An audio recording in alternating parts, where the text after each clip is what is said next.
자, 이번 시간은 여러분들 교재 351페이지 한번 가보십시오. 페이지 351 뭐가 나오죠? 건축법 적용 대상 행위하고 나오고 건축법이 적용되는 대상 행위의 첫 번째 무슨 행위였다? 건축행위. 바로 건축이라는 걸 하려면 함부로 하지 말라는 얘기입니다. 건축법상 건축 허가받아라. 일부는 신고하고 하라. 이런 것들이 있었죠. 바로 건축행위라는 게 무엇이더냐? 이거 건축이죠. 건축은 다시 몇 가지로 나눠진다? 5가지로 나눠집니다. 뭐뭐 있죠? 신축, 증축, 개축, 재축, 이전 이렇게 5가지를 우리 뭐라 부르자? 건축이라 하자. 이렇게 되어 있습니다. 근데 그 중에 신축은 다시 몇 가지가 있다? 3가지가 있습니다. 신축의 종류는 몇 가지? 3가지. 첫째, 아무것도 없는 대지. 이걸 뭐란다? 나대지. 이 나자는 우리가 나체 사진 할 때 나체가 뭐죠? 홀딱 벗은 사진. 나체죠? 나대지란 벗은 대지란 얘기입니다. 뭘 벗었다는 얘기야? 건물을 벗어버린 거죠. 건물이 없는 땅입니다. 건물이 없는 벗은 땅을 뭐란다? 나대지라고 합니다. 그 나대지에다 건물을 새로이 지었다? 그러면 이게 뭔다? 이건 신축입니다. 아무것도 대지에다가 건축물을 지었다? 신축. 자, 기존 건축물이 있었습니다. 근데 기존 건축물의 전부를 뭐 했다? 철거하거나 멸실되었습니다. 철거는 내가 뜯어내는 거, 멸실은 천재지변동으로 해서 홍수라든지 지진으로 해서 사라지는 거. 이게 멸실입니다. 그러면 일부가 아니라 전부를 철거하고 멸실되었으면 사라졌죠. 근데 그 땅에다가 이번에 새로 지었는데 어떻게 지었다? 더 종전보다 크게 지었다. 그래서 종전보다도 더 크게 지었죠? 그럼 이거 뭐 된다? 이것도 신축이 된다. 기존 건축물의 전부 또는 일부를 전부를 철거하거나 멸실되고 종전보다 더 크게 지었다? 그건 크게 지면 신축. 세 번째는 뭐만 있었는데 부속 건축물만 있었답니다. 이때 부속 건축물이라는 건 주된 건축물의 부수 용도로 사용되는 분리된 건축물이야. 주된 건축물에 같은 대지 안에 있으면서 주된 건축물과 분리돼서 주된 건축물의 부수 용도로 사용하는 거. 우리 시골에 가보면 농가주택 있죠. 뒷편에 가보면 헛간, 뒷간이라는 게 있죠. 그때 헛간하고 뒷간 같은 거. 그 뒷간이 응하하는 데입니다. 우리 해우소라고 하죠. 그런 것들이 뒷간이라고 하는데 그런 것들은 같은 주된 건축물과 같은 대지 안에 있으면서 주된 건축물과 분리됐습니다. 그게 부속 건축물이죠. 그럼 부속 건축물을 먼저 지었습니다. 그건 아무 데도 없던 데다 부속 건축물 지으면 이건 뭐죠? 이건 신축이죠. 없던 나대지에다 건축물을 지었다? 아까 신축이라고 했잖아. 자, 처음에 지은 건 신축이죠.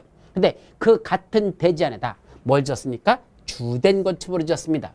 부속 건축만 있는 대지에다가 다시 이렇게 주된 건축물 짓면 이 주된 건축물 짓는 건 뭐라 부른다? 이건 신축이라고 하자. 이게 신축입니다.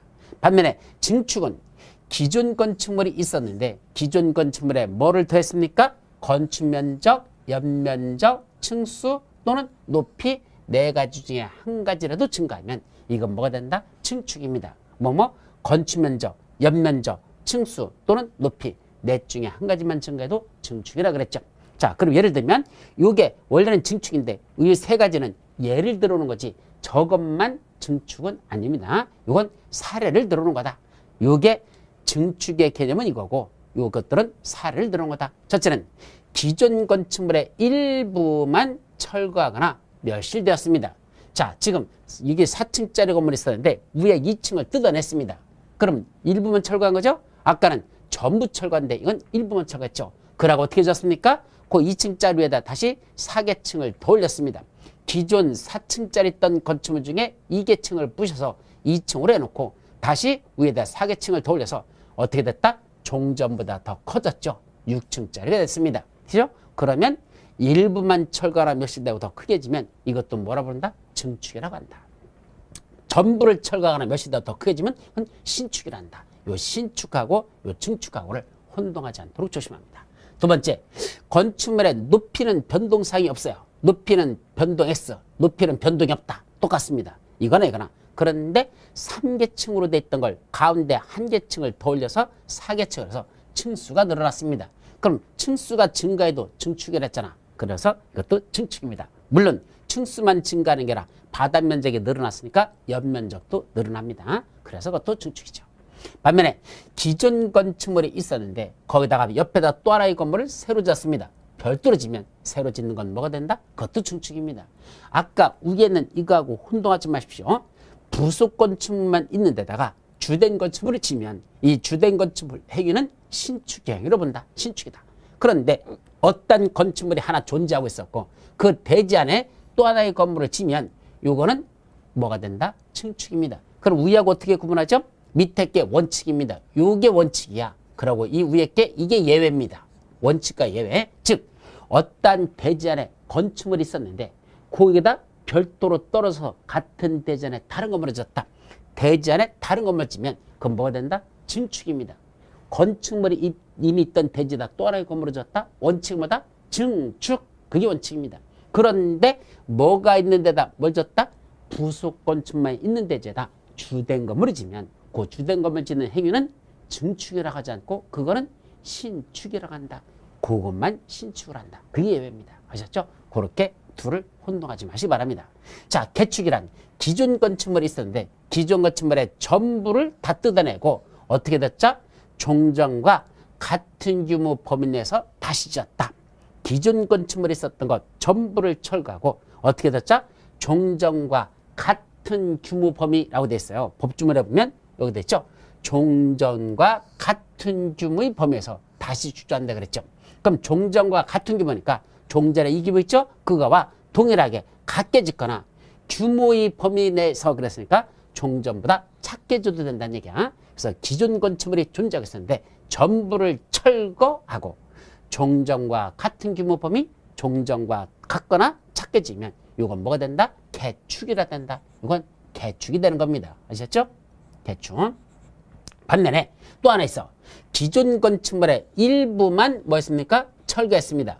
4계층 있던 걸 다 뜯어낸 게 아니고 2계층만 뜯어냈고 어떻게 졌다? 종전과 같거나 작게 짓었다. 똑같아요. 일부만 철거하고 종전같이 4층으로 짓거나 아니면 이거는 2층 그대로 두는 거. 이것은 뭔다? 이것도 개축이라고 합니다. 따라서 개축은 기존 건축물의 전부 또는 일부를 철거하고 종전과 같은 규모 범위 내에서 다시 죽자면 그건 개축이 됩니다.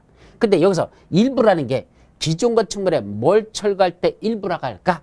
적어도 일부 철거라는 개념이 되려면 내력벽, 기둥, 포, 지붕틀. 우리 아까 건축물의 주구주부 바지, 보내, 주기 6가지 있었죠? 그 중에 내력벽, 기둥, 포, 지붕틀 4가지 중에서 적어도 몇 가지가 그 중에 3가지 이상은 들어가야 됩니다. 즉 내력벽, 기둥, 포, 지붕틀 또 내력벽, 포, 지붕틀 이런 식으로 4가지 중에서 3가지 이상을 포함시켜야 그게 일부 철거라는 뜻이 되는 거고 그래서 적어도 4가지 중에 3가지 이상을 포함시켜서 일부 철거하고 종전과 같은 규모에서 다시 지면 그것도 개축이라 하자 이거죠.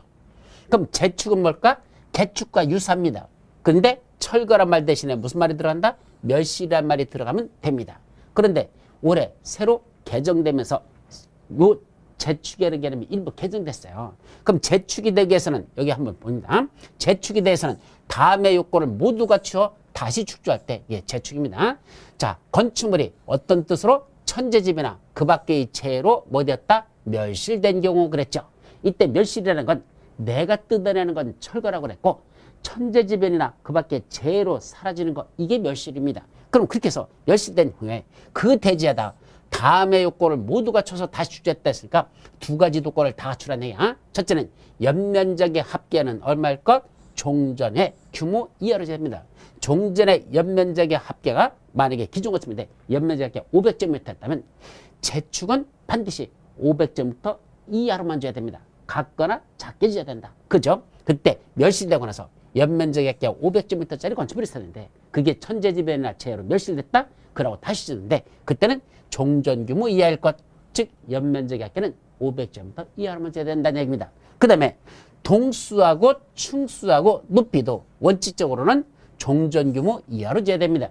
그래서 동수도 종전과 같거나 작게 줘야 되고 충수하고 높이 3가지야. 그것도 원래는 종전 규모 이하로 짓는 게 원칙인데 예외가 있어요. 어떤 거? 동수나 충수 또는 높이 중에서 연면적의 합계는 안 들어간다는 걸 조심하시고 동수나 충수나 또는 높이에 어느 하나가 셋 중에 동충 높 셋 중에서 종전 규모를 초과하는 경우에는 그렇습니다. 자, 층수가 종전에는 3층이었는데 이번에 층수를 4층으로 하겠다는 얘기입니다. 재축인데 종전에 3층짜리 건축물이 있었는데 이게 천재지변화체로 멸시됐습니다. 그러고 다시 주는데 연면적액계는 종전과 똑같이 연면적액계 500점부터 이하라면 500점부터 이하라면 줘야 돼. 그건 더 키울 수는 없어. 근데 층수는 원래는 종전규모 이하지만 층수가 뭐한다? 종전규모를 초과하더라. 4층이더라 얘기입니다. 가능하더냐? 가능하답니다. 무슨 요건을 갖췄을 때만 초과할 때는 해당 동수, 층수 및 높이가 건축법령 등에 모두 적합할 것. 그럼 층수도 뭐에 적합한다? 현행 건축법이나 조례 같은 법령에 다 적합해야 된다. 법률 시행령 조례 여기에 다 적합하다면 그때는 층수를 한 개층 더 초과되는 걸 해도 좋다. 층수는 초과해도 좋다 됩니다. 그러면 법령에서는 여기서 최대 지을 수 있는 층수가 몇 층까지 지을 수 있대? 4층까지 지을 수 있대. 그러면 3층짜리 짓고 있던 3층짜리 건물을 한 개층을 더 올려서 4개층까지 올리는 거 그건 가능하다라는 얘기입니다. 그렇게 층수를 증가시켰을 때 그때 건축법령 등에 모두 적합할 때만 그렇게 증가시켜도 법령상 문제가 없다면 그때는 동수, 층수, 높이 중에 어느 하나를 초과하도록 하는 게 가능하다는 얘기입니다. 그럼 원칙은 뭐죠? 연면적액계하고 동수, 층수, 높이는 종전과 같은 규모 이하로 해야 되지만 그 중에 동수, 층수, 높이는 뭐 할 수 있단다? 그 중에 하나가 초과되게 할 수 있는데 그때 초과되려면 각종 법령과 조례를 포함해서 각종 법령에 적합한 범위 내에서만 그렇게 초과되도록 하는 게 가능하다. 그런 뜻입니다. 이게 이번에 개정된 제축의 내용이다. 개정된 제축입니다. 자, 그 다음에 마지막 2절은 뭐죠? 주구조부를 해체하지 아니하고 같은 대지에 다른 위치로 옮기는 거. 자, 여기 핵심은 같은 대지 안에서만 이동하는 겁니다. 여기 하나의 대지 안에 건물이 있었는데 이걸 뭐였죠? 이쪽으로 옮겼죠. 여기 있던 건물을 이쪽으로 이렇게 옮겨버렸습니다. 옮겨갔잖아. 이게 바로 주구조부를 해체했다 안 했다? 안 했다는 게 중요합니다. 주구조부, 바지 보내주기, 해체하지 않냐고 건물을 통째로 이렇게 옮겼다. 이렇게 하면 해. 그럼 어떻게 통째로 옮깁니까? 라고 묻는 사람이 있어. 그때는 같은 대지 안에서 옮기는 거야. 다른 대지로 넘어간 게 아니야. 같은 A 대지면 이것도 A 대지입니다. 같은 대지 안에서 여기 있던 걸 이쪽으로 옆으로 약간 옮긴 거죠. 여기 있던 건물을 이렇게 옮긴 겁니다. 이게 그림이 그때 같은 대지 안에 있어야 되고 주구조부를 해체하자는 건 건물을 보통 어떻게 하죠? 밑에다가 굴대 같은 걸 넣거나 아니면 요새는 큰 크레인 같은 거로다 철심으로다 이걸 들어 올려가지고 옆으로 옮길 수가 있습니다. 이렇게 주구조부는 해체하지 않고 옮길 때만 이전이라고 한다. 이것도 중요하니까 잘 기억하도록 합니다. 여기까지를 뭐라자? 건축행위라 이렇게 말합니다. 이제 건축행위 말고 뭐도 있다냐? 대수선이라는 행위가 있습니다. 그래서 두 번째는 대수선에 대해서 살펴보도록 하죠. 자, 그럼 대수선에는 또 몇 가지가 있다냐? 아까 내기, 보지, 방주, 미담아 해서 9가지가 있다. 내기, 보지, 방주, 미담아. 내기, 보지, 방주, 미담아. 이렇게 오십시오. 자, 그리고 내가 뭐죠? 내력벽. 아까 내력벽이 뭐 있었죠? 힘을 받는 벽. 위에서 찍어 누르는 힘을 받쳐주는 기둥 역할하는 벽을 내력벽이라 합니다. 힘내자, 견딜래자, 힘력자죠. 힘을 견뎌내는 벽, 위에서 찍어 누르는 하중을 견뎌내는 벽이라는 뜻입니다. 그럼 이 내력벽을 뭐 한답니까? 이번에 증설 또는 해체하거나 또는 그 벽면적을 30점 이상 수선 변경하면 대수선합니다. 즉 내력벽을 내력벽 있죠? 이걸 뜯어내거나 또는 추가적으로 더 만드는 거 그게 증설 또는 해체죠. 벽을 하나 새로 내력벽을 더 만들었다 아니면 기존에 있던 내력벽을 하나 뜯어냈다. 그게 증설하거나 또는 해체한 거죠. 그러면 그건 대수선이죠. 아니면 내력벽이 있는데 이 벽면적을 그 벽면적 했으니까 반드시 그냥 벽면적 하면 안 돼요. 그 벽면적 바로 무슨 벽? 내력벽의 그 벽면적을 뭐 했다? 30cm 이상 수선 또는 변경했다. 요거를 벽면적을 30cm 이상 수선 변경한다. 요거는 30cm 이상 수선 변경할 때면 대수선입니다. 그럼 증설해체는 몇 제곱미터를 하던 관계없이 증설해체는 다 대수선이고 벽면적을 수선 변경할 때는 내력벽의 벽면적을 수선 변경할 때는 30cm 이상 수선 변경할 때면 대수선입니다. 조심하시고 기둥하고 보하고 지붕틀은 똑같아. 기둥, 보, 지붕틀은 그랬죠? 하나라도 증설하거나 한 개라도 해체하면 뭐죠? 대수선입니다. 여기 기둥 하나를 새로 더 넣었다. 기둥 하나를 이걸 해체했다. 대수선입니다. 반면에 수선 변경은 몇 개 이상 할 때만 3개 이상 수선 변경할 때만 대수선입니다. 즉 기둥을 그대로 해체는 아니고 여기 있는 상태에서 수선하는 건 그때는 몇 개? 3개 이상. 변경도 3개 이상할 때 이게 대수선이죠. 부도 증설하거나 해체를 한 개라도 하면 그건 대수선. 반면에 수선 변경할 때는 3개 이상할 때. 그러니까 증설 해체하고 수선 변경하고를 혼동하지 말라는 얘기입니다. 증설 해체는 한 개만 해도 대수선이고 수선 변경은 3개 이상할 때만 수선 변경이죠. 자, 지붕틀도 마찬가지야. 아까 지붕은 하나지만 지붕틀은 여러 개가 있댔죠? 그 지붕틀 중에서 하나라도 증설하거나 하나라도 해체하면 대수선이고 수선 변경할 때는 3개 이상할 때만 대수선이다. 여기까지죠. 또 방화벽. 방화벽은 불길이 번지는 걸 차단하는 거죠. 더 이상 불이 번지지 못하게 차단하는 거. 만약에 이게 뭐로 돼 있죠? 합판 같은 거로 돼 있으면 방화벽입니까? 아닙니다. 불나버리면 홀라당 타버립니다. 그래서 이런 건 방화벽이 아니죠. 보통은 콘크리트 같은 거로 돼 있거나 또는 두꺼운 철판으로 되는 이런 것들이 방화벽입니다. 이런 방화벽 또는 방화구획. 방화구획이라는 건 불길을 막기 위해서 구획되는 공간들, 이렇게 공간으로 되는 게 방화구죠. 방화벽, 그럼 방화구획은 뭐가 있다? 바닥이나 또는 벽을 새로 뭐 한답니까? 증설 또는 해체하거나 수선 또는 변경하는 것. 이건 대수선입니다. 자, 방화벽, 방화구획을 위한 바닥이나 벽을 뭐 하는 거? 증설 또는 해체하거나 수선 변경하는 했으니까 이건 대수선인데 여기 3개 이상 수선 변경한다는 말은 안 들어있습니다. 기둥, 보호, 지붕틀은 3개 이상 수선 변경할 때 대수선. 반면에 방화벽, 방화구획은 바닥 또는 벽은 증설, 해체하거나 수선 또는 변경하는 것. 그래서 이건 3개란 말이 안 들어있다는 게 조심하시죠. 그 다음에 이거 주계단, 피난계단, 특별피난계단 이렇게 있죠. 주계단이라는 건 보통 엘리베이터 옆에 있는 것들이 주계단이야. 피난계단은 화재 발생 시에 도망가라고 만들어 놓은 게 그게 피난계단입니다. 근데 주계단은요, 보통은 방화문 같은 거로 막혀 있잖아요. 그럼 계속 올라가면서 계단이 다 연결돼 있어. 쭉. 그런데 피난계단은 보통 어떻게 된다? 보통은 저쪽 안쪽 통로로부터 이 계단으로 나오는 것을 문이 한번 막아줘요. 그 방화문이 막습니다. 그럼 방화문이 있으니까 문을 닫아버리면 이쪽으로는 연기가 안 나오겠죠. 사람들이 피난하는데 안전하게 합니다. 그럼 왜 그런 식으로 그 문이 있어야 되죠? 안쪽에 있는 연기가 복도, 이 계단 쪽으로 못 나오게 합니다. 복도와 그 안에 갇혀 있는 그 연기들이 또 밀려나오면, 계단으로 밀려나오면 계단 내려가다 연기 마시고 다 죽잖아. 그러니까 방화문을 닫아가지고, 문을 닫아가지고 더 이상 계단 쪽으로는 연기가 나오지 못하게끔 이렇게 하죠. 주로 피난 계단은 어떤 게 만든다? 고층 건축물, 아주 높은 건축물 들어가나 또는 사람들이 많이 있어가지고 피난하기가 좀 어려울 때, 그럴 땐 시간이 오래 걸리는 것들, 그럴 때는 피난 계단을 설치합니다. 또 특별 피난 계단은 뭐죠? 여기 지금 문 있잖아요. 이거 방화문. 이 방화문 2개가 지금 한쪽 열려 있는데 이게 닫히잖아. 근데 하나 문이 있는 게 아니라 문이 2개가 있다고 생각하면 돼요. 즉 저쪽 안에 있는 복도로부터 나오면서 문을 한번 열고 나왔죠. 그때는 또 계단까지 나가기에는 또 한 번의 공간이 또 있어가지고 문을 한 번 더 열어야 됩니다. 즉 이쪽에서 복도에서 나와서 문을 열고 나왔더니 바로 계단이 보이는 게 아니라 이런 공간이 있고 저 문을 열고 또 나가야 비로소 계단이 있다. 그런 게 특별 피난 계단을 구조입니다. 그건 문이 이중 장치로 됐으니까 더 연기가 나오는 걸 막을 수 있죠. 그럼 이 피난 계단, 특별 피난 계단을 타고 지상으로 도망갈 수 있는 시간을 더 많이 벌 수 있습니다. 이런 게 특별 피난 계단이죠. 이런 주계단, 피난 계단, 특별 피난 계단 이런 것들을 뭐 한답니까? 증설 또는 해체하거나 수선 변경하는 것, 이걸 대수선합니다. 이것도 개수를 묻지 않습니다. 3개 이상 수선 변경하라. 그냥 증설, 해체하거나 수선 변경하면 대수선이다. 그 다음에 7번째, 미관지구 안에서 이거 조심하십시오. 다른 데는 아닙니다. 이 미관지구를 경관지구 하면 안 돼. 미관지구 안에서 건축물의 외부 형태를 변경하는 것, 이것도 대수선인데 여기 담장을 변경하는 것도 대수선에 포함된다라는 거. 미관지구 안에서 건축물의 외부 형태를 변경하는데 담장 변경도 포함하고 돼 있죠. 자, 또 무슨 주택만? 다가구 주택하고 다세주택의 가구와 세대를 나누는 벽을 무슨 벽한다? 경계벽. 쉽게 말하면 이게 지금 몇 세대냐?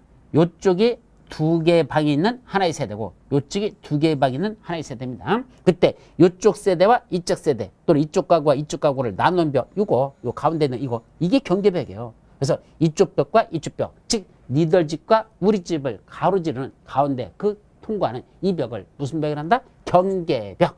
그러면 이 경계벽을 뭐 한다? 증설 또는 해체하거나 수선 또는 변경하면 이것도 대수선으로 보자. 증설, 해체하거나 수선 변경할 때. 또 건축물의 외벽에 설치하는 마감 재료가 있습니다.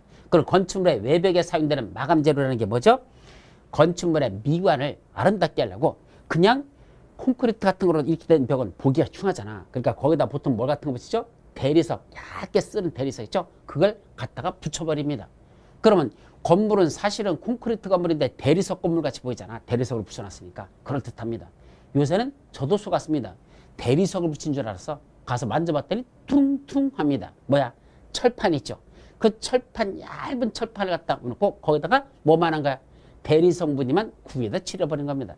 깜빡 속았습니다. 저는 돌인 줄 알았어. 두들겼더니 퉁퉁거리는 게 있습니다. 이런 건 바로 마감 재료에서 그때 벽에 바깥쪽에 붙이는 건데 그 마감 재료에 뭐가 들어가더냐? 단열 보온, 즉 단열재로서 보온 재료에서 그 안에 스티로폼 같은 게 들어가는 게 있습니다. 스티로폼이 막 이런 몇십 센치짜리로다 이런 스티로폼 넣고 여기다가 밖에다 붙이는 죠. 근데 문제는 불이 나버리면 스티로폼 뭐죠? 타는 재료거든. 그러면서 거기서 뭐가 나오죠? 유독가스가 나옵니다. 그래서 완전히 부서집니다. 전번에 여기 있는 이 사진이 바로 뭐죠? 바로 밖에 마감 재료를 불에 탈 수 있는 그런 재료를 만들어가지고 마감 처리했다가 밑에 지하에서 그 주차장에서 불이 났거든요. 자동차에 어떤 원인으로 자동차에 스파크가 불이 났습니다. 그 불이 천장을 타고 이쪽 밖으로 나와가지고 불길이 그 외벽에 있는 그 불길에 탈 수 있는 그 스티로폼 같은 걸 타고 올라가 버렸습니다. 또 붙이려다 보니까 뭐로 붙이죠? 본드 형태의 아주 강력한 접착제를 붙이잖아. 이 본드 형태가 다 뭐죠? 그게 휘발성 물질이잖아. 그게 불이 붙어가지고 지금 여기 있는 게 전부 다 불에 타가지고 찌그러드는 모양새 이게 화재가 났던 겁니다. 그래서 이 마감 재료를 밖에 붙이는 거 요새는 규제를 많이 합니다. 한 번 합쳐도록. 그래서 이 마감 재료를 뭔다? 증설 또는 해창하나. 그 벽 면적을 얼마나? 30제곱미터 이상 수선 또는 변경한다면 이 마감 재료의 벽 면적이야. 그걸 30m 이상 수선 변경한다면 이것도 뭐다? 대수선으로 본단다. 그래서 이렇게 대수선은 몇 가지가 있다? 9가지가 있다는 거. 이것도 여러분들이 잘 기억해 두도록 합니다. 자, 이제 다음에는 뭐가 나올까요? 또 한번 넘어가 보자. 뭐가 나오죠? 자, 이제 건축물의 종류들이 나옵니다. 건축물의 종류들 뭐도 있죠? 단독주택도 있어요. 공동주택도 있어요. 그 다음에 1종 근린생활시설, 2종 근린생활시설 여러 시설들이 해서 총 29가지나 되는 그런 건축물의 종류들이 나오는데 그중에 단독주택에 관한 개념은 여기서는 따로 정리하지 않는다. 그래서 단독주택도 원래 4가지가 있어요. 단독주택, 다중주택, 다가구주택, 공간. 그래서 단다다공이라는 게 있습니다. 여러분들 책에 보시면 몇 페이지냐면 355페이지.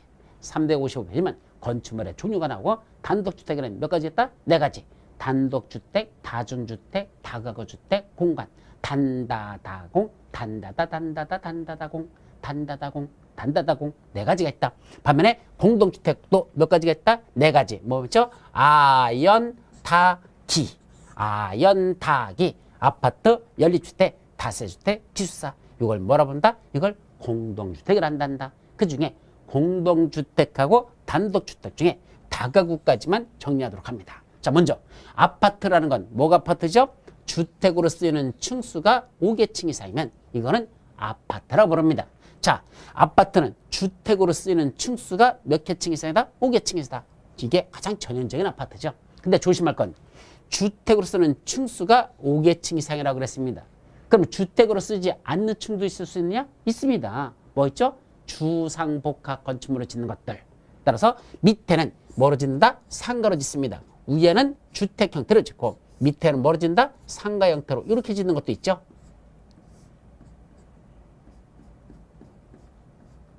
이렇게 짓거 아니야? 그래서 위에는 뭐로 쓴다? 주택으로 쓰고 밑에는 뭐로 쓴다? 상가로 씁니다. 그때 위에 주택으로 쓰는 것만 이거 몇 층이야? 하나, 둘, 셋, 넷, 다섯, 여섯, 7개층.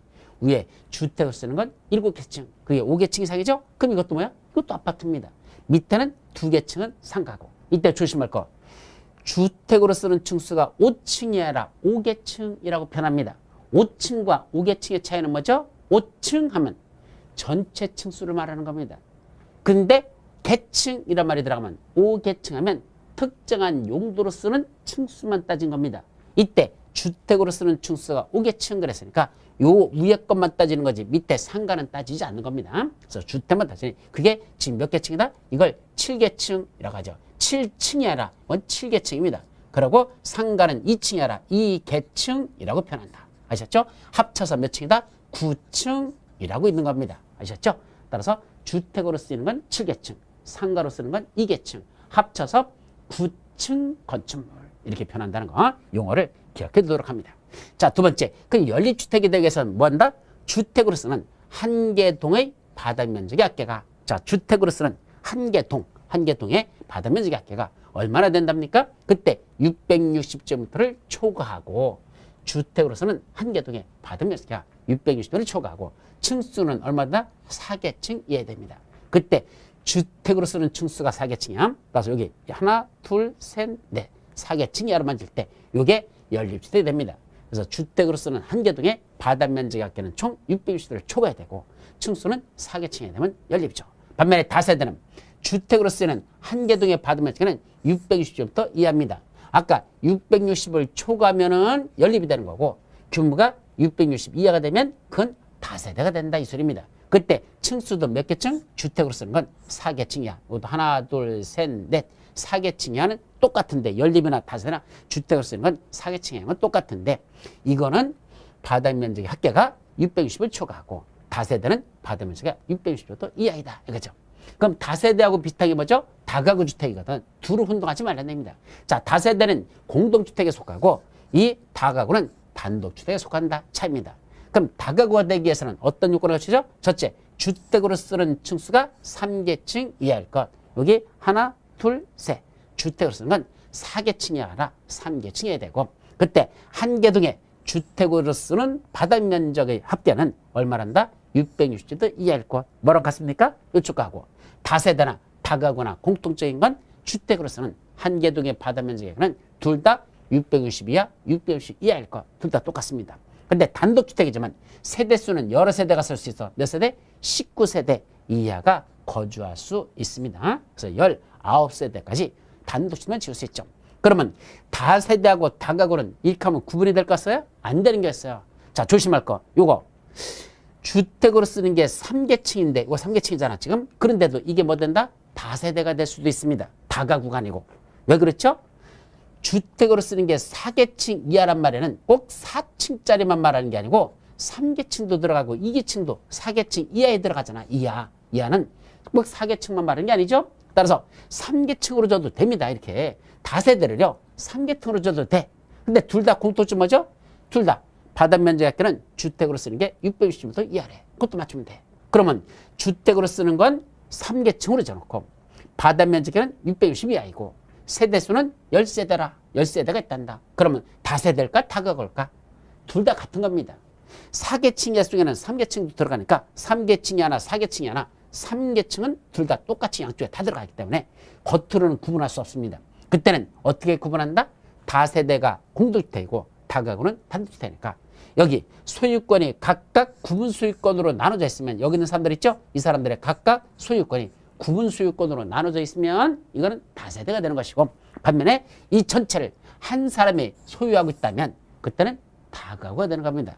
소유자가 한 명이면 단독주택, 다가구가 되는 거고, 소유자가 각각 구분되어 있으면 그건 공동주택, 다세대에 속한다. 그렇게 구분하지 꼭 3계층이라서 무조건 다가구다라고 얘기하면 안 됩니다. 다세대도 될 수 있다라는 걸 조심하시죠. 자, 마지막 기숙사라고 하는 건 뭐 있죠? 학교 또는 공장 등의 학생 또는 종업원을 위하여 쓰는 것. 예, 이건 사실은 이 현재 조감들은 이게 중앙대학교 기숙사를 만들어 갑니다. 무지하게 크게 만들었죠. 하여튼 중앙대학교 기숙사 사진인데, 이 중앙대학교에 보니까 학생 또는 종업원들이 공장 같은 데 있는 종업원들 있죠? 이분들을 위하여 쓰는 것으로서 한 개 동의 공동 취사시설이 그랬습니다. 공동 취사시설 이용 세대수가 전체의 50% 이상일 것. 이 한 개 동에 이 안에 있는 사람들 수가 있겠죠? 그때 공동 취사시설 이용 세대수, 이 안에 있는 사람들이 공동 취사하는 그 공간이 얼마나 된다? 전체 50% 이상 되면 그때부터는 저거 뭐라고 부르자? 기숙사라고 부르자. 그렇게만 돼 있다는 거 여기까지만 정의합니다. 자, 이제 공동주택에 대한 개념은 넘어가고, 그 다음에 뭐가 나옵니까? 아까 용도는 몇 가지가 있다 그랬죠? 29가지로 나눠진다 그랬는데, 이제 뭐에 가는 게 있죠? 그 29개 서로 용도끼리 뭐 하는 게 있어? 변경하는 게 있습니다. 이걸 용도 변경을 하자. 즉, 이 시설을 뭐로 쓰겠던 건데, 업무시설로 쓰겠다는 이 건축물을 이번에 뭐로 바꾼다? 호텔 같은 숙박시설을 바꾸자. 업무시설을 숙박시설로 바꾸자. 이런 얘기입니다. 그런데 그러면 이렇게 함부로 용도 변경하면 될까? 안 된다는 얘기입니다. 용도 변경을 하려면 다음 같은 것이 필요하다라는 그 절차와 관련된 거죠. 자, 먼저 용도를 먼저 나눕니다. 어떻게 나누느냐? 아까 29가지 용도가 있다 그랬는데 그걸 다시 분류했어요. 어떻게 나누죠? 크게 9가지로 분류합니다. 그리고 자동차 관련 시설구부터 자산 전문 영교 건축구까지 다시 한번 자산 전문 영교 건축구라고 해주십시오. 자산 전문 영교 건축구라는 몇 가지? 9가지. 그렇게 그게 크게 대분류로서 이걸 용도를 나누겠더라. 건축물의 종류는 여러 가지가 있는데 그 용도를 다시 구분하고 있죠. 어떻게 나눈다? 자산 전문 영교 건축구라고 9개로 나눴고 이 9가지에 따라서 각각 뭘 나눴다? 그 중에 시설군 해가지고 여러분들 책에 보시면 나와요. 이게 어디에 나오냐면 종류들이 쭉 지나고 나서 364페이지에 나옵니다. 그래서 364페이지면 자산 전문 영교 건축구라는 이걸 한마디로 시설군이라고 하고 이렇게 시설군으로 해놓고 다시 요 각각의 시설군에 따른 뭐가 있단다? 용도군이라는 게 다시 있어요. 요 9가지를 다시 세부적인 시설로 드러났습니다. 그리고 자동차 관련 시설군에는 몇 가지가 있다? 하나밖에 없습니다. 요거 자동차 관련 시설 하나만 들어갑니다. 그래서 자동차 관련 시설군은 자동차만 들어가죠. 그럼 산업 등의 시설군에는 몇 가지 시설이 있다? 7가지가 있습니다. 뭐뭐 있죠? 위험물 저자 및 처리시설, 자원순환 관련 시설, 공장, 창고, 장례식장, 그 다음에 묘지 관련 시설, 운수시설 해가지고 7가지나 있습니다. 그래서 산업 등의 시설군은 7가지다. 전기통시설군에는 방송시설하고 발전시설 2가지가 있습니다. 또 문화 및 집회시설군에는 이거 종교시설, 문화 및 시설, 그 다음에 위락시설, 관광휴게시설 이런 것들이 들어가죠. 또 영업시설군에는 아까 뭐 있었죠? 이종근생 다중생활시설이라고 했습니다. 이 다중생활시설이 뭐냐면 여러분들 그 옛날에 기숙사라고 저기 고시원이라고 부른 거 옛날에 고시원하고 부르는 게 지금은 이종근생 다중생활시설 맞으면 고시원 하니까 무슨 뜻일 것 같습니까? 고시 공부하는 사람들이 들어가는 게 고시원이잖아. 근데 요새는 고시 공부하는 사람만 고시원에 들어갑니까? 아닙니다. 일반적인 고시원은 그냥 좀 저소득층들이 막상 집에 들어갈 곳이 없으니까 그 조그만 그 학구방 같이 생긴 그 고시원에서 거기서 기거하는 분들이 계시잖아. 그래서 그걸 굳이 고시원하고 표현하는 건 말이 안 맞는다. 그래서 그걸 뭐라고 하자? 그냥 다중생활시설이라 하자. 다중, 많은 군중이 생활하는 시설. 그래서 고시원에 들어가 보면 방도 그냥 따닥따닥 그냥 바로바로 그 몇 평 되지도 않는 한 끼케 뭐 한 2~3평밖에 안 되는 공간이 따닥따닥 붙어 있죠. 그래서 많은 사람이 생활하는 공간, 다중생활시설 이렇게 부른다. 지금은 고시원이라는 말이 다중생활에서 바뀌었죠. 그런 이중근생 다중생활시설이나 판매시설, 운수시설, 숙박시설, 판운수, 판매시설, 운수시설, 숙박시설 이건 영업시설군에 들어갑니다. 자, 이런 식으로 9가지 자산 전문 영교 건축을 하고 시설군을 나눠놓고 그걸 다시 각각 이렇게 저 빨갛게 친 게 지금 나눠지면서 하나씩 밑으로 내려간 거야. 그래서 빨간 줄로 큰 게 나눠지는 것들인데 이렇게 총 동식물 그 밖의 시설군에는 동물 및 식물 관련 시설이 들어갑니다. 거기까지 해서 총 9가지로 이렇게 분류한 겁니다. 근데 시험 문제는 뭐가 나더냐? 바로 요 9가지 시설들이 여기 쭉 분리돼서 들어갔죠. 그래서 자동차 관련 시설은 자동차 관련 시설만. 그 다음에 산업 등 시설군은 7가지. 그 다음에 전기통 시설군은 2가지가. 문화 및 집회 시설군은 4가지가. 이런 식으로 다 종류가 들어갑니다. 그래 놓고 이제 용도를 변경하자입니다. 어떻게 용도를 변경한답니까? 첫 번째는 상위시설군의 용도 변경. 이때 상위시설군은 뭐죠? 밑에서 위로 올라가는 걸 상위시설군을 합니다. 즉 밑으로 쓰던 용어를 즉 이 중에 예를 들면 여기 판매시설로 쓰던 걸 위쪽으로 올라가면 공장 용도로 쓰겠다. 판매시설을 공장으로 쓰겠다. 그럼 판매시설은 영업시설군이고 공장은 산업 등의 시설군이다. 영업시설군에서 여기 산업 등의 시설군으로 올라갔죠? 올라갔으니까 이건 뭐란다? 허가 대상 그런 용도 변경을 안 난다. 따라서 위로 올라가는 건 허가 대상이죠. 그러면 어떤 용도로 쓰던 시설을 저 밑에 있는 데로 밑으로 내려갑니다. 여기를 예를 들면 일종 근린생활시설로 쓰던 걸 그걸 뭐로 쓴다? 교정시설로 다 내려간다. 그럼 일종 근린생활시설은 근린생활시설군에 들어있고 교정시설은 주거무시설군 그래 내려가거든. 그럼 밑으로 내려갔으니까 이건 뭐한다? 신고만 하면 된다. 그럼 위로 올라가는 건 왜 허가받고 밑으로 내려가는 용도 변경 왜 신고만 할까? 될까? 이유는 위로 올라갈수록 위험도가 높은 거로 보는겁니다. 건축물의 종류에 따라서 위험도가 높으면 상위시설군에 배치하고 위험도가 낮으면 하위시설군에 배치하는 거거든요. 따라서 위험도에 따라서 이걸 위쪽에 배치하고 밑에 배치했으니까 어떤 시설로 쓰다가 위험도가 높은 시설로 용도 변경할 때고 그게 상위설구로 올라가는 거죠. 그건 특시특도 시장운수우천세대 허가받아야 되는 것이고 그건 허가받아야 돼. 반면에 밑으로 내려가는 그런 건 위험도가 낮아지는 거로 내려가는 거니까 그건 굳이 허가받을 것이 없이 그건 특시특도 시장수우천세한테 신고만 하면 된다. 근데 꼭 옆으로 가는 것도 있을 수 있잖아. 꼭 올라가는 거 있습니까? 예를 들면 영업시설군에 판매시설, 운동시설, 숙박시설 이런 게 있다 그랬죠? 그럼 판매시설을 운동시설로, 운동시설을 숙박시설로 바꾼다. 같은 시설군에서 옆으로 옮기는 것, 그때는 허가받으러 가는 것도 아니고 신고하는 것도 아니고 건축물 대장이라는 게 있습니다. 이 건축물 대장이 건축물과 관련된 호적이거든요. 그 건축물 호적인 건축물 대장을 뭔다? 변경해달라고 신청만 하면 됩니다. 이게 건축물 대장 변경 신청 대상이라고 돼 있죠. 그래서 올라가는 건 허가 대상, 밑으로 내려가는 용도 변경은 신고 대상.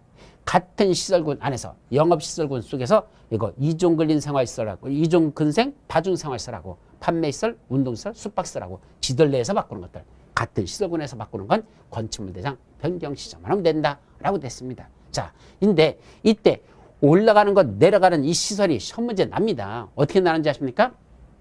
다음 중 허가 대상인 용도 변경을 고르시오. 이 지랄로 내놓고 무슨 시설을 무슨 시설로, 무슨 시설을 무슨 시설로, 무슨 시설을 무슨 시설로 이런 식으로 씁니다. 그럼 뭘 고르라는 얘기야?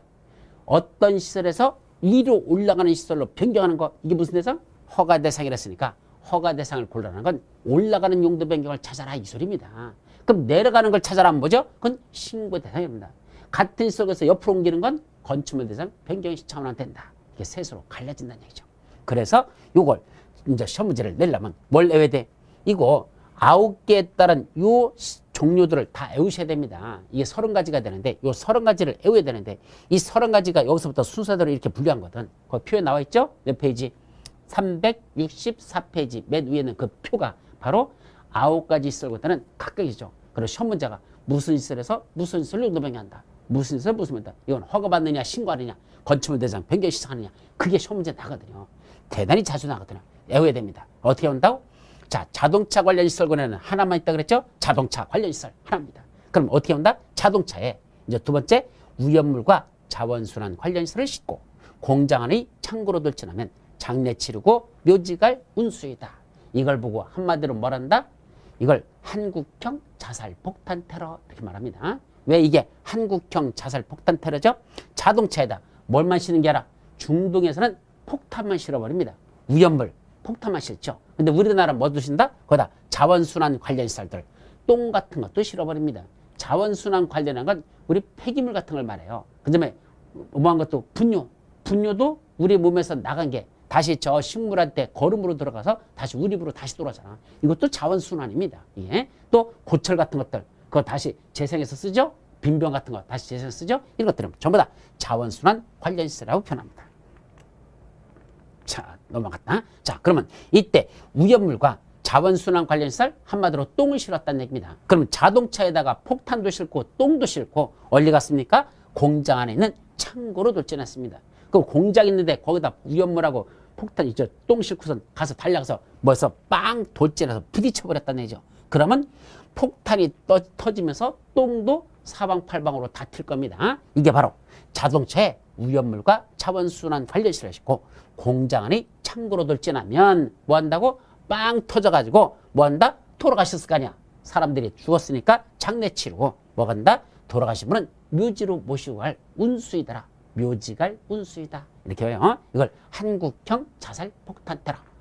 중동에서는 위험물만 싣고 우리나라는 위험물과 자원순환 관련 시설 똥도 같이 실는다. 이게 한국형이야. 그래서 자동차에 위험물과 자원순환 관련 시설을 싣고 공장 안의 창고로 돌진하면 장례 치르고 묘지갈 운수이다. 그때 운수라는 건 원래 운수라는 건 뭐죠? 운수 좋은 날, 뭐 오늘 재수가 좋다 이 말이잖아. 그 묘지갈 운수이다. 죽는다는 뜻이잖아. 근데 이때 원래 운수는요 그런 운수 개념이 아니고 운수 시설입니다. 운수는 뭐죠?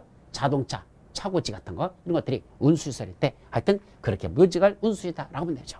자, 그 다음에 전기통신시설은 두 가지겠죠? 방송시설과 발전시설. 그럼 방송발전은 이렇게 와. 그건 거룩한 종교문화를 의학과 관광으로 변질시켰다. 즉 문화 및 집회시설은 종교시설, 문화시설, 의학시설, 관광시설 이렇게 들어가. 그때 요 방송발전은 무슨 말이야? 지금 방송이 발전하다 보니까 다채널 시대입니다. 채널 보니까 수백 개 채널이 나옵니다. 우리 유료 방송 같은 데 가면 수백 개죠. 그 중에 특히 뭐 있죠? 19 해놓고 빨갛게 동그라미 쳐놓은 것도 있습니다. 그럼 19 해놓고 동그라미 친 거죠? 이성연자 관람 불가라는 게 있습니다. 근데 거기에 또 들어가 보니까 뭐도 있다냐? 유료 방송에 들어가 보니까 웬 스님하고 수녀님하고 이상한 짓을 하는 퍼포먼스를 벌이고 있다는 얘기입니다. 그게 바로 방송이 발전하다 보니까 거룩한 종교 문화를 뭐로 가져서 의락과 관광으로 변질시켜버렸더라. 예, 의락과 관광으로 변질시켰다. 그러면 스님하고 수녀님하고 퍼포먼스 벌이고 있는 장면.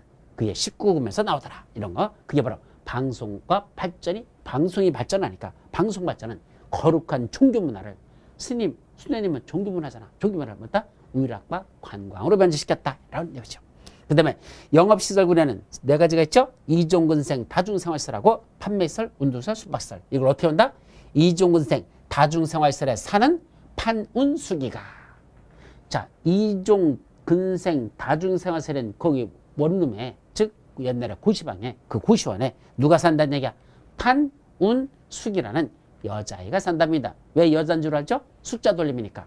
성씨는 판씨고 이름은 운숙이야. 그래서 판운숙이라는 여자아이가 이종근생 다중생활시설에 살고 있다는 얘기입니다. 그때 이종근생 다중생활에 사는 그 판운숙이가 이제 뭐하죠?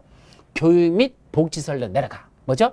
야영장에서, 야영장 시설이라고 했죠? 그래서 야영장, 저기 캠핑카 같은 거 세우는 거, 캠핑카 같은 거 세우는 야영장에서 뭐 한답니까? 의료교육을 수련하는 건 의료교육을 수련한다. 의료시설, 교육연구시설, 수련시설 말합니다. 그런 것들을 왜 하죠? 노유자를 위해서 한단다. 이 말이야. 그래서 판운수기가 야영장에서 의료교육을 수련하는 건 노유자를 위해서다. 일단 야영장, 의료, 교육, 수련, 노유자. 이게 바로 교육 및 복지시설군에 들어가는 겁니다. 자, 이종근생 다중생활에 살고 있는 판운수기라는 여자아이가 지금 뭘 배우고 있다고? 의료교육을 수련하고 있답니다. 어디에서? 야영장에서. 그래서 야영장에서 의료교육을 수련한대. 왜 그런다? 노유자를 위해서. 나중에 지가 의사가 돼가지고 어린아이들이나 또는 나이 드신 어르신들을 치료하는 그런 의사가 되려고 지금 의료교육을 수련하고 있다. 이 말이죠. 자, 1, 2. 이때 이름 뭐죠? 1종 근린생활시설, 2종 근린생활시설 나눠서 근린생활시설군에 1종과 2종 두 가지가 있습니다. 그때 근린생활시설이 무슨 뜻이라고 했죠? 근린, 가까이 인접해 있는, 가까울 근자, 인접할 인자야. 가까이 인접해 있는 무슨 시설이다? 생활시설. 가까이 인접해 있는 생활하는 데 필요한 시설 말입니다. 즉 우리가 살아가는데 옆에 꼭 있어야 되는 시설.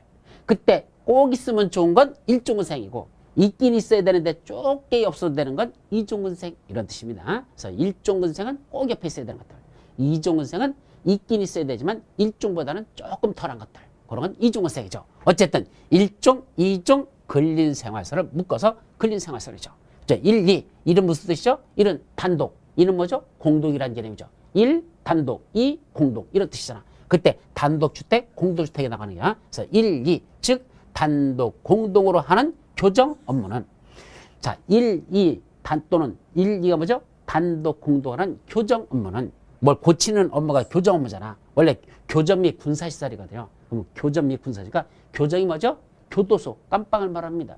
그 다음에 군사시설 합쳐서 교정 및 군사시설. 그 다음에 업무시설, 그걸 업무야. 그걸 합쳐서 그냥 교정 업무는 왜 단독 공동으로 교정 업무를 한답니까? 동식물을 위함이라. 즉 동물이나 식물을 교정하기 위한 업무를 위해서 한다는 뜻입니다. 그래서 1, 2, 즉 단독 공동으로 하는 교정 업무는 누구를 위함이라?